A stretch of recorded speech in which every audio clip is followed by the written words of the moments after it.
Welcome to the Mary Mac Show, where we will be talking about your feelings, experiences, and pain following the death of a loved one.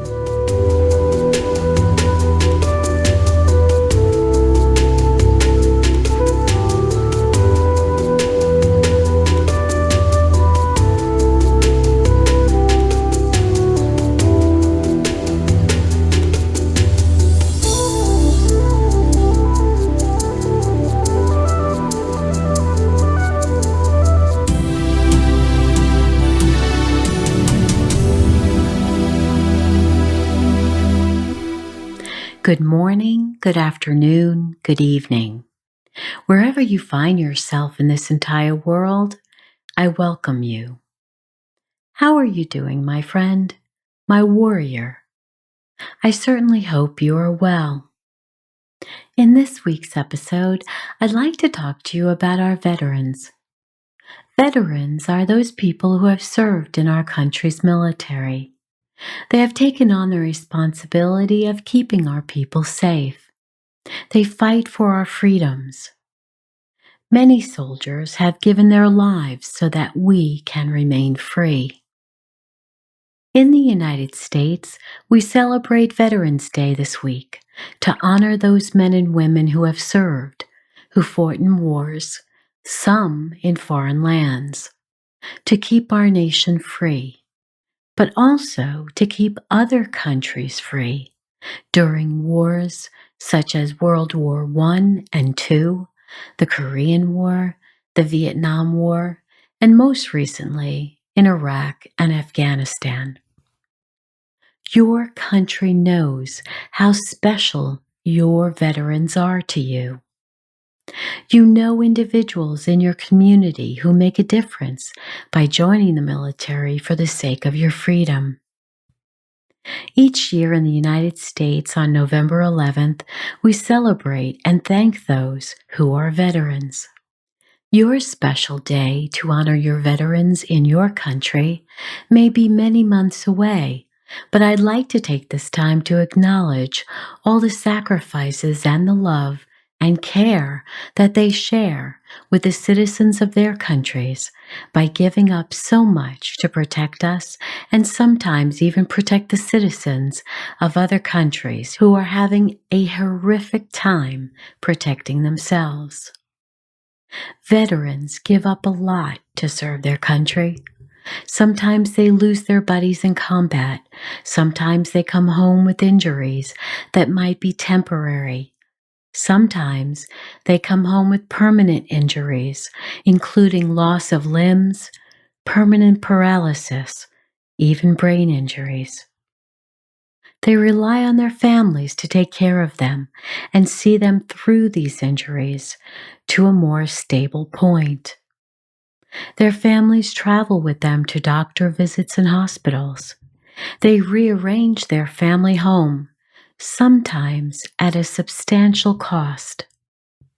They grieve for their family and the way it once was, and they grieve for their body and the way it once was.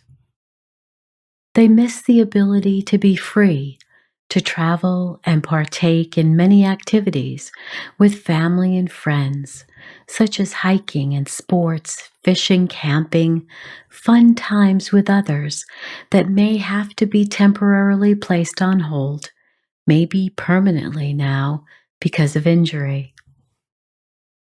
There are relationships that are forever changed as their spouse learns how to support the veteran, who may now be physically, mentally, and emotionally challenged. Relationships with parents can also be different than before they enlisted. The relationships with buddies can also be strained. They may ask themselves, why did I survive and my buddies did not? Maybe a veteran came home unscathed, but their buddies came home with injuries, some that may heal, but others that may not.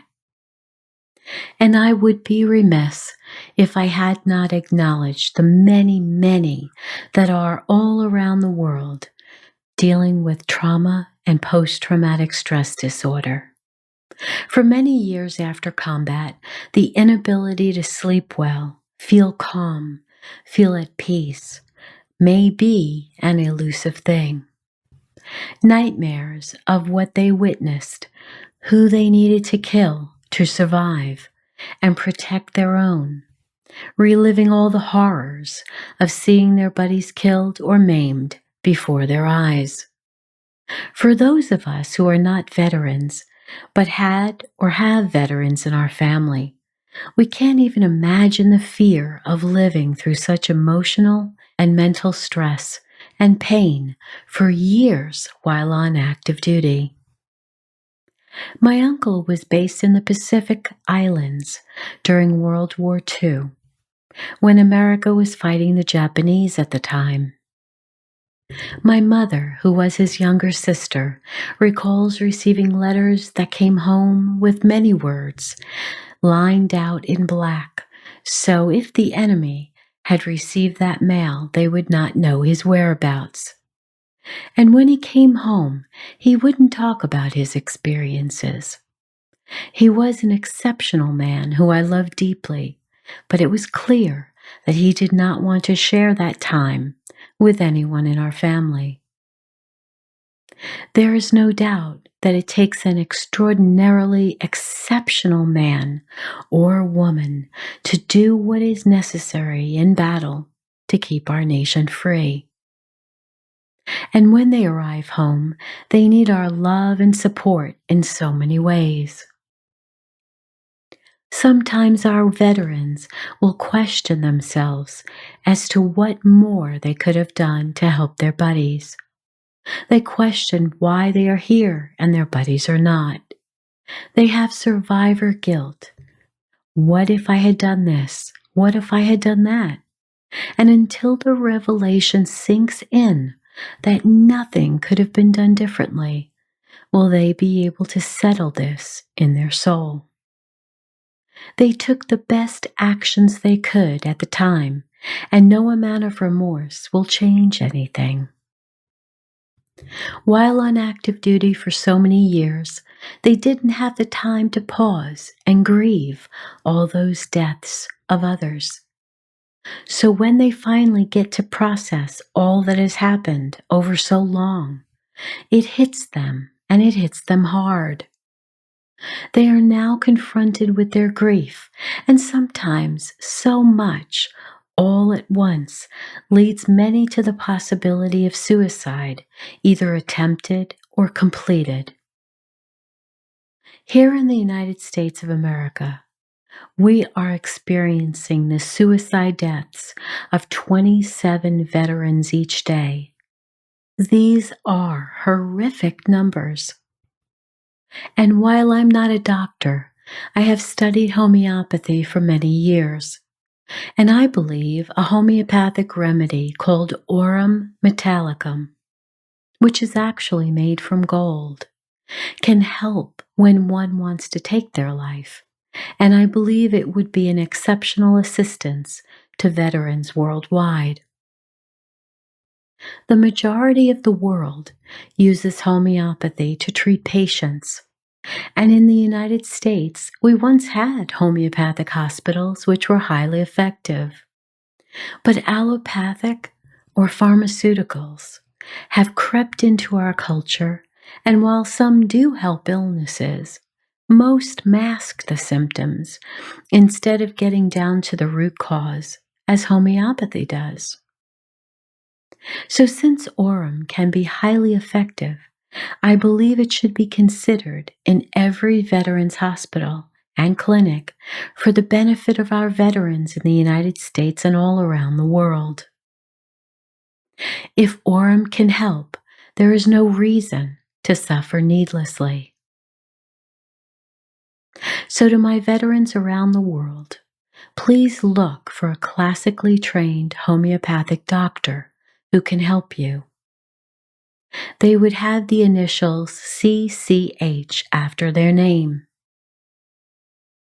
When a veteran comes home, they are now trading a machine gun for a laptop or another skill and I can't even imagine how difficult that would be.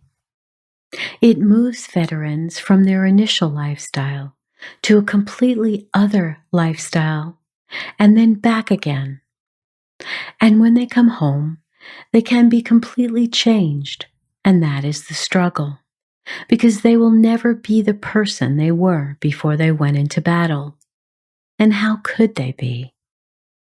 So families scramble to adjust to a veteran who now comes home and may be completely different than when they were first deployed to faraway places. Learning to reclaim their life with a family they love is not easy. Everyone is expecting them to be exactly the same way they were when they left. But how can they be? They've seen war, death, destruction, and injury several times over. They come home a different person. It is up to everyone in the family to adjust to a new veteran and a new life, which can create stress in the family for all members. For parents of a service member who is single, for a spouse if married, for children who are looking for their dad or mom that they always knew, but now they may be different physically, mentally, or perhaps emotionally. They may have missing limbs, may have had a brain injury when an explosive device occurred, maybe even leaving that person permanently paralyzed. Life is different now for many people in the lives of the veteran, and none of it is easy. For older veterans who haven't seen combat in decades, they still remember. One trip to the Vietnam Memorial Wall in Washington, D.C., or to your memorial wall in your community or country where the monuments stand for all those killed in battle. Your veteran still remembers. So while it happens to be our Veterans Day this week in the United States, on November 11th, whenever your special day may be in your country, we honor your veterans along with you.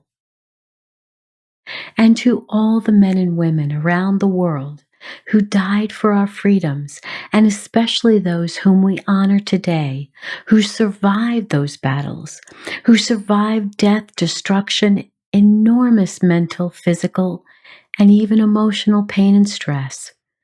We all thank you for what you have done to keep us free. You may not have made your pain known. You may be suffering or have suffered in silence, but I want you to know we are grateful. We are thankful for all that you've been through for our benefit.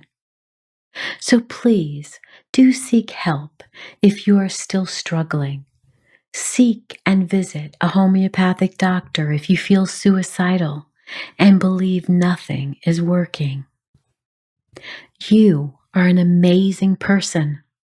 Not many could have gone through what you've been through, and we honor you and are grateful for your service.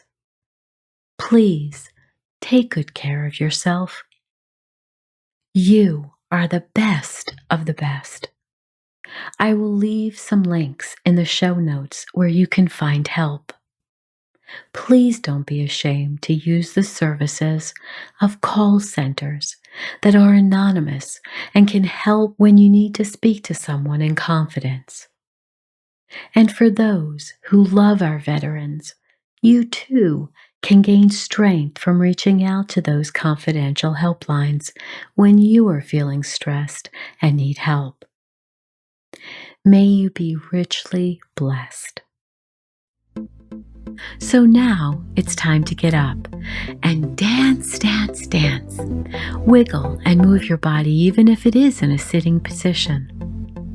And I know you still think this is crazy, but please just do it for me anyway, okay?